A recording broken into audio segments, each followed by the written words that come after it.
RK Pocket FM channel subscriber and like this video. Episode 104। दोस्तों, मैं आप सभी को बता दूं कि मैंने देव एक लेजेंड का सभी एपिसोड को एक्सप्लेन कर दिया हूं। अब सिर्फ इस स्टोरी का एक ही एपिसोड आ रहा है, इसलिए अब इस स्टोरी का सिर्फ एक ही एपिसोड यूट्यूब चैनल पर आएगा। तो स्टोरी को शुरू करते हैं। अब आखिरकार मिल ही गया।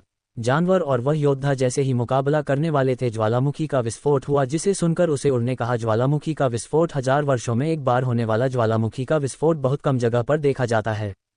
क्या उसमें अग्नि पत्थर मिल सकता है? अग्नि पत्थर, उसकी सहायता से योद्धा अपने शरीर के तापमान को इतना गर्म कर सकता है कि किसी भी गर्माहट को झेलने में कामयाब हो जाए। जो योद्धा जितने भारी मात्रा में अग्नि पत्थर को प्राप्त करने में कामयाब होते हैं, वह उतनी ही गर्माहट को झेल पाते हैं। अगर देव में 1000 से भी अधिक अग्नि पत्थर को हासिल कर लिया तो वह आगे की दुनिया में उससे भी तेज गर्माहट को सहन करने में कामयाब होते हैं। लेकिन अभी तो वह दोनों मुकाबले में व्यस्त। अगले ही पल डीएन सोच लिया कि अग्नि पत्थर का विस्फोट हुआ है, इसका मतलब खजाना अवश्य मिलेगा। लेकिन आचार्य ने कहा कि अग्नि पत्थर के करीब अभी गए तो फट रहे। विस्फोट के खतरनाक लालच के लावे के चपेट में आ जाओगे और इस वक्त तुम्हारी मौत हो जाएगी। अगर जाना होता तो ये योद्धा भी वहां पर पहुंच चुके होते। इन्हें पता है कि अभी यह गए तो वह उसके खतरनाक लव में आ जाएंगे और मारे जाएंगे। अगले ही पल रुद्र रैंक के मानव योद्धा ने दोनों रुद्र रैंक के योद्धाओं की दिशा में देखकर हमला किया। मुकाबला घमासान चलने लगा। देव और आचार्य दोनों मुकाबले का लुत्फ लेने लगे। दोनों इस चीज का इंतजार कर रहे थे कि कौन ऐसा होगा जो इस मुकाबले में मर जाएगा। देव तो मानव योद्धा के बारे में कुछ नहीं जानता था, लेकिन वह जानवरों के बारे में कुछ कहना भी नहीं चाहता था। मुकाबले को रूप कभी मानव योद्धा की तरफ तो कभी शक्तिशाली जानवरों की तरफ। 2 सूर्य रैंक के योद्धा और एक रुद्र और रंग के योद्धा, दोनों में काफी ज्यादा अंतर था। और अकेला ही मानव योद्धा रुद्र रैंक के 5वें सितारे का उन दोनों से देहाती शक्तिशाली था। जानवर अभी सिर्फ दूसरे सितारे का रुद्र रैंक का योद्धा था। अगर अभी 5वें सितारे का होता तो शायद उसे मानव योद्धा का सामना आसानी से कर सकता था। कम से कम उन योद्धाओं के बीच कई घंटे का मुकाबला चला। इस मुकाबले में कई शक्तिशाली छोटे छोटे जानवर मारे गए। छोटे छोटे जानवरों की लाश वहीं पड़ी हुई थी, जिसे देखकर देव काफी ज्यादा हैरान था। देव और आचार्य को अपनी आंखों पर विश्वास नहीं हो रहा था कि किस तरीके से मानव योद्धा अकेले ही इन तीनों जंगली जानवरों को करने में सक्षम हो रहा है। कुछ घंटे की लड़ाई के बाद आखिरकार मानव योद्धा इन तीनों पर भारी पड़ा और तीनों को मारकर उनके अंदर छुपी हुई ज्योति को हासिल कर लिया। ज्योति बेहद ही आकर्षक थी। अगर देव ने इन ज्योतिया को मिला दिया तो उसकी शक्तियों में बढ़ोतरी तो हो सकती थी, और साथ ही अपने हमले में अगर किसी योद्धा के सामने इसका उपयोग किया तो उसका हमला और शक्तिशाली हो जाएगा और सामने वाला योद्धा उत्सव का सामना करने में सक्षम नहीं हो पाएगा। लेकिन देव ने देख लिया कि अयोध्या बेहद ही शक्तिशाली है और वह अयोध्या अब यहां से जाने वाला है। वह योद्धा वहां से चला गया। लेकिन देव निराश होते हुए अब ज्वालामुखी के विस्फोट की दिशा में बढ़ने लगा। ज्वालामुखी के विस्फोट की दिशा में बढ़ते वक्त देव को काफी ज्यादा गर्माहट महसूस हो रही थी। ऐसा लग रहा था कि देव का शरीर दूर से ही जलकर राख हो जाएगा। ज्वालामुखी इतनी तेज थी कि कम क्षमता वाले जानवर अगर उसके करीब जा रहे थे तो उसके गर्माहट से ही जलकर खाक में बदल जा रहे थे। इस नज़ारे को देखकर देव हैरान था। देव अपनी शक्तियों की सहायता से अपने शरीर को ढकने में कामयाब हो गया। अपने शरीर को ढकने के बाद उसे गर्माहट को सहने में देव थोड़ा थोड़ा तो अब कामयाब हो ही रहा था। कुछ दूर जाने के बाद देव की शक्तियां अब उसे गर्माहट के आगे कमजोर दिखने लगी। गर्माहट इतना विशाल का आय था कि रुद्र रैंक के योद्धा को भी वहां जाने में ही आसानी हो सकती है। अगले ही पल एक सूर्य रैंक का जानवर तेजी से अग्नि पत्थर को हासिल करने के लिए आगे की दिशा में बढ़ने लगा। अगर किसी जानवर या फिर मनुष्य ने अग्नि पत्थर को लेकर और उसकी शक्तियों को अवशोषित कर ली तो आप कितने भी गर्माहट क्यों ना हो उसके करीब पहुंच सकता है। लेकिन देव अभी तक ऐसे कुछ कर दिखाने में सक्षम नहीं था जिससे कि उसके शरीर में और किन की तरह लव उत्पल चुके। लेकिन देव एक तो था, उसने अगर अपनी मित्रों की सहायता से अपने शरीर को गर्म किया था, लेकिन वह गम अगर यहाँ पर करता है तो गर्माहट की वजह से उसके मंत्र भी उसे ज्वालामुखी के सामने टिक नहीं पाएंगे। ज्वालामुखी के सामने देव देख रहा था कि जो पक्षी आसमान की दिशा से उड़ते हुए जा रहे थे उसकी गर्माहट की वजह से मारे जा रहे थे। लेकिन अगले ही पल एक शक्तिशाली योद्धा और एक रुद्र रैंक के शक्तिशाली जानवर ने मुकाबला चल रहा था। दोनों योद्धा बेहद ही शक्तिशाली योद्धा थे। दोनों 7वें सितारे के रुद्र रैंक के युद्ध से 7वें सितारे के 2 योद्धाओं को आपस में मुकाबला करता हुआ देख देव काफी ज्यादा हैरान था। उसे सब उसके आंखों में एक उम्मीद दिखने लगी कि शायद वह उसे योद्धा का पर अपने पैर में लगाकर उसका उपयोग कर सकता है। लेकिन देव योद्धा की शक्तियों को देखने के बाद काफी ज्यादा हैरान था। अगले ही पल रुद्र रैंक के योद्धा ने जानवर दिशा में देखते हुए कहा, बेहद ही शक्तिशाली जानवर प्रतीत होते हो तुम। मैंने इसकी सोच भी नहीं ली होगी कि तुम इतने शक्तिशाली हो गए। मनुष्य योद्धा की बातों को सुनने के बाद रुद्र रैंक के जानवर ने उसकी दिशा में देखा और हंसते हुए कहा, बहुत सालों से मुझे तजुर्बा है। तुम जैसे मानव योद्धाओं को मारने की मुझे पता है कि तुम जैसे मानव योद्धा हमारी ऊर्जा को प्राप्त करने के लिए आते हो और हमारे साथ ही हमारी पूरी शक्तियां फिर हो जाती है। इतने वर्षों में हम अभ्यास किए होते हैं, मैं तुम्हें या नहीं करने दूंगा। तुम मेरे अंदर धड़क रही ज्योति को हासिल नहीं कर सकते। शेर यानी खतरनाक रुद्र रैंक के 7वें सितारे की जानवर यानी शेर की बातों को सुनने के बाद 7वें सितारे का योद्धा काफी ज्यादा हैरान हो गया। उन दोनों में मुकाबला चल ही रहा था। काफी ज्यादा देर तक मुकाबला करने के बाद हुए एक दूसरे को तो जख्मी करने में कामयाब हो रहे थे, लेकिन मानव योद्धा अपनी तकनीक का उपयोग कर जानवर योद्धा पर बुरी तरीके से वार कर रहा था, जिससे कि जानवर उसकी तकनीक को खुश होने में सक्षम नहीं हो पा रहा था और जख्मी हो गया। मानव योद्धा होने के कारण उसके पास आने को प्रकार की तकनीकी थी। शक्तिशाली शास्त्र से शक्तिशाली तकनीक के शक्तिशाली पर्व और शक्तिशाली देशकों की शक्ति। मानव योद्धाओं की शक्ति के सामने जानवर टिक नहीं सकता था, लेकिन ये जानवर भी किसी मानव योद्धा से काम नहीं था।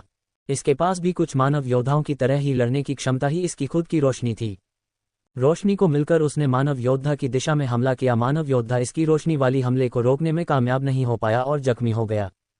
मानव योद्धा को जख्मी करने के बाद उसने कहा, तुम जैसे मानव योद्धा को मैं बहुत पहले ही मारकर अपना गुलाम बन चुका हूं। तुम इस भयभीत में मत रहो कि तुम्हारी कोई हत्या नहीं कर सकता। शेर की बातों को सुनने के बाद मानव योद्धा ने उसकी दिशा में हमला किया और कहा, तुम जैसे रुद्र रैंक के योद्धाओं को मैं गाजर मूली की तरह काट देता हूं। मानव योद्धा की बातों को सुनने के बाद देव काफी ज्यादा हैरान था। उसे तो विश्वास नहीं हो रहा था कि यह शक्तिशाली दिखने वाला योद्धा इतना खूंखार हो सकता है कि रुद्र रैंक के योद्धाओं को बेहद आसानी से मार देता होगा। अगले ही पल योद्धा शेर योद्धा पर भारी पड़ने लगा और उसने कुछ हमले के बाद उसने शेर योद्धा को जख्मी करने में कामयाबी हासिल करें। मानव योद्धा ने एक ऐसी तकनीक का उपयोग किया जिसे देव समझने में भी कामयाब नहीं हो पाया कि किस तकनीक का उपयोग किया है, लेकिन देव अब समझ गया कि मानव योद्धा इतना शक्तिशाली है कि देव को अगर उसे देख लिया तो पल भर में ही मारकर देव की सारी शक्तियों को खत्म कर देगा और देव के मन से का पानी फेर देगा। लेकिन अब शेर को मारता हुआ देख देव काफी ज्यादा निराशा में था। अगले ही पल शेर ने एक जोरदार दहाड़ निकाल शेर का आकार तेजी से बढ़ता गया। शेर की इस मायावी शक्ति को देखकर मानव योद्धा के रोंगटे खड़े हो गए। मानव योगदान इसकी उम्मीद नहीं कि अवधि किस छुपा हुआ रुस्तम निकलेगा। अब शहर योद्धा अपने पूरी यानी कि मायावी शक्तियों का उपयोग कर मानव योद्धा की दिशा में हमला कर रहा था। मानव योद्धा को तो अपनी आंखों पर विश्वास नहीं हो रहा था कि शेर योद्धा किस तरीके से उसकी दिशा में देखते हुए मायावी शक्ति का इस्तेमाल कर सकता है। मानव योद्धा ने कभी तक माना इस मायावी शक्तियों का हमले को जवाब देने में सक्षम नहीं हुआ था। मानव योद्धा मायावी शक्तियों के हमले से बचने में कामयाब नहीं हो पा रहा था। उसी के साथ से योद्धा ने मायावी शक्तियों में अपनी ज्योति को मिलकर हमला किया, जिससे कि मानव योद्धा पूरी तरीके जख्मी हो गया। उसका सर फट गया, उसका सीन जख्मी हो गया, उसका पैर बुरी तरीके से चली चली हो गया। देव या फिराक में था कि अगर शेर योद्धा ने उसके दाहिने पैर को काट दिया तब तो देव काफी ज्यादा दुखदायक हो जाएगा, क्योंकि अगर उसके इस पर को शेर योद्धा ने जख्मी कर दिया तो उसे जिसे देव कौन सा पर को लगाएगा, फिर उसे दूसरे मानव योद्धा की तलाश करनी पड़ जाएगा। अगले ही पर शेर योद्धा ने अपनी मायावी शक्तियों के साथ उसके सीने में प्रहार किया। मायावी शेर योद्धा बेहद ही शक्तिशाली दिख रहा था। उसने कुछ घंटे के मुकाबले में आखिरकार मानव योद्धा की हत्या कर दी। मानव योद्धा अभी भी मार नहीं था। उसने शेर योद्धा की दिशा में देखा और कहा है, मैं अंधेरी का योद्धा हूं। वहां के योद्धाओं को पता चला कि तू मूर्ख शेर ने मुझे करने की कोशिश की तो वह इस पूरे जंगल में आग लगा देंगे। मानव योद्धा के मुंह से अंधेरी का जिक्र सुनने के बाद शेर योद्धा भी एक पल के लिए हैरान था। वह वहां से तुरंत भाग गया। मानव योद्धा शेर को भागता हुआ देख पूरे दर्द में था। अगर अब किसी ने काले जादू रैंक के योद्धा ने भी उसके सीने पर हमला किया तो वह मर जाएगा। लेकिन अंधेरी का नाम सुनकर शेर काफी ज्यादा घबरा गया और वहां से भाग गया। अंधेरी बेहद ही शक्तिशाली राज्य और राजधानी थी। उसका सामना करना कम क्षेत्र की बस की बात थी। शहर जानता था कि अंधेरी के योद्धा इस जंगल में बेहद शक्तिशाली बनने के लिए आते हैं और उनके ऊपर अत्याचार करते हैं। अगर शेर ने उनके एक योद्धा की हत्या कर दी तो अंधेरी के योद्धाओं से ढूंढते हुए आएंगे और वह नहीं मिला तो पूरे जंगल को तबाह कर देंगे। इसलिए शेर योद्धा वहां से चला गया। शेर योद्धा अब तेजी से अपने गुफा की ओर चला गया। ज्वालामुखी के विस्फोट इतनी तेजी से हो रहा था कि आसपास गर्माहट इतनी तेज हो गई कि देव के शरीर से अपना से फटने लगी। देव की दिशा में देखते हुए आचार्य ने कहा, और इस बार देव की तो कोई शक्तिशाली जानवर इस योद्धा की मंच को खा जाएगा। इससे पहले ये योद्धा यहाँ से भेज, जल्दी से इसके करीब चलो। अगले ही पल देव अपने एक पांव से लगाते हुए उसे मानव योद्धा के करीब चला गया। मानव योद्धा दर्द में था। अपने स्टोरेज अंगूठी में से जैसे ही उसने औषधि का सेवन करने की कोशिश की, देव की तलवार उसके हाथों पर जाती के अगले ही परमाणु योद्धा ने देव की दिशा में देखते हुए कहा, कौन हो तुम और मुझे क्या चाहते हो? महावीर रैंक के चौथे सितारे का योद्धा मुझे सामना करेगा। क्या तू मरना चाहता है? मैंने अपनी मुट्ठी घुमा दी तो तेरी चित्र उड़ जाएंगे लड़के। जैसे ही मानव योद्धा ने इतना कहा, देव ने उसकी दिशा में देखते हुए कहा, मुझे तुम्हारी पैर की आवश्यकता है। और वैसे में तुम तो अब मरने वाले हो, मुझे पूर्ण विश्वास से मरने से पहले तुम अपने पैर का दान मुझे कर दोगे। जैसे ही देव ने इतना कहा, मानव योद्धा ने उसकी दिशा में देखते हुए कहा, पर का दान अभी तुझे मुझे कौन मारेगा? मेरी अंधेरी का नाम सुनकर से अयोध्या अभी जान बचाकर भाग गया। क्या तू अंधेरी से पंगा लेना चाहता है? जैसे ही मानव योद्धा ने अंधेरी का जिक्र किया, देव ने उसकी दिशा में देखते हुए कहा, अंधेरी के योद्धाओं ने तो पहले ही कश्यप वंश का नाश कर मुझसे दुश्मनी मोल ले ली है।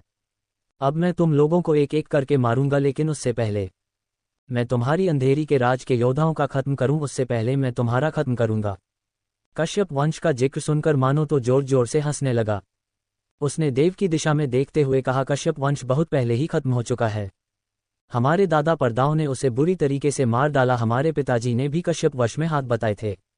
वह 500 जीवित थे। क्या तुम इतने दिनों तक जीवित रह सकते हो? मानव योद्धा बेहद ही घमंडी प्रतीत हो रहा था। उसे अपने अंधेरी पर बेहद गुमान था।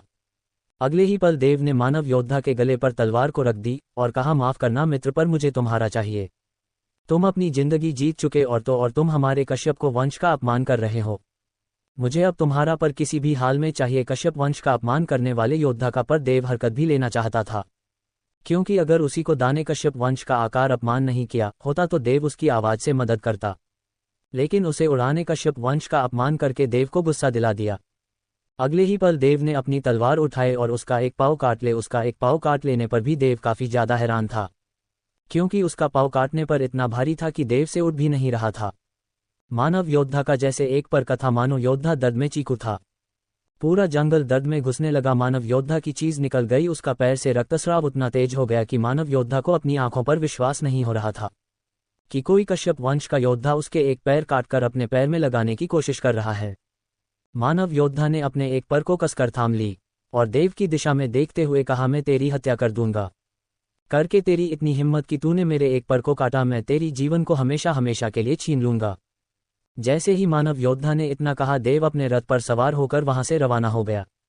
देव को सिर्फ और सिर्फ उसके एक पैर की आवश्यकता थी, और वह योद्धा उसका दुश्मन था। वसीयत वंश के खिलाफ बोलने वाला हर एक योद्धा देव का दुश्मन है, इसलिए देव ने उसे योद्धा के पर को काटकर उसे जीवित छोड़ दी कि उसे समझ में आए कि एक पर को जाने के बाद कैसा महसूस होता है। योद्धाओं को देव तेजी से आगे की दिशा में बढ़ा और गुफा में प्रवेश कर गया। गुफा में प्रवेश करने के बाद आचार्य ने देव की दिशा में देखते हुए कहा, इस गुफा में औषधि की भरमार लगी हुई है, और हमने सभी औषधि को जुटा ली है, जिससे कि हम एक बात तो और स्पष्ट है कि हम तुम्हारे पैर को जोड़ने में कामयाब होंगे। और भी उससे ज्यादा कि इस गुफा में अगर किसी शक्तिशाली योद्धा ने या फिर जानवर ने प्रवेश कर लिया तो हम उससे निपटने में सक्षम नहीं हो पाएंगे। तुम्हारा पैर कम से कम 3 दिनों का अभ्यास करने की मांग करेगा, और तुम उसे अभ्यास पूरा कर लेते हो तो तुम्हारा पैर इतना भारी हो जाएगा कि एक कदम चलने में भी तुम्हें इतनी मुश्किल होगी कि तुम अपने दुश्मनों से बचकर भाग भी नहीं पाओगे। तभी देव ने आचार्य की दिशा में देखते हुए कहा, आचार्य, मुझे अपने दुश्मनों से बचकर भागने की आवश्यकता नहीं, बल्कि उन्हें भगाना है। देव की बातों को सुनकर आचार्य ने कहा, तब तो ठीक है, चलो अब तैयार हो जाओ, जल्दी से मुझे पर औषधि शब्द। अगले ही पल देव ने पर औषधि सौंप दी और अभ्यास की मुद्रा में बैठ गया। मुद्रा में बैठने के बाद आचार्य ने देव की दिशा में देखा और कहा, दर्द तो तुम्हें होगा, लेकिन तुम्हें उसे दर्द को सहना होगा। या पर के अंदर इतनी शक्ति है कि इसका उपयोग पर तुम किसी भी शक्तिशाली योद्धा को मार सकते हो। ध्यान रहे, कोई जानवर इस गुफा में प्रवेश ना करे। तो दोस्तों, आखिर कहानी में आगे क्या होगा, यह जानने के लिए इस स्टोरी को सुनते रहिए सिर्फ और सिर्फ VK 9 RK Pocket FM channel subscriber and like this video. पसंद आए तो वीडियो को लाइक, कमेंट और शेयर जरूर करें। आपके एक कमेंट और लाइक से हमें स्टोरी वीडियो बनाने के लिए मोटिवेट मिलता है। धन्यवाद।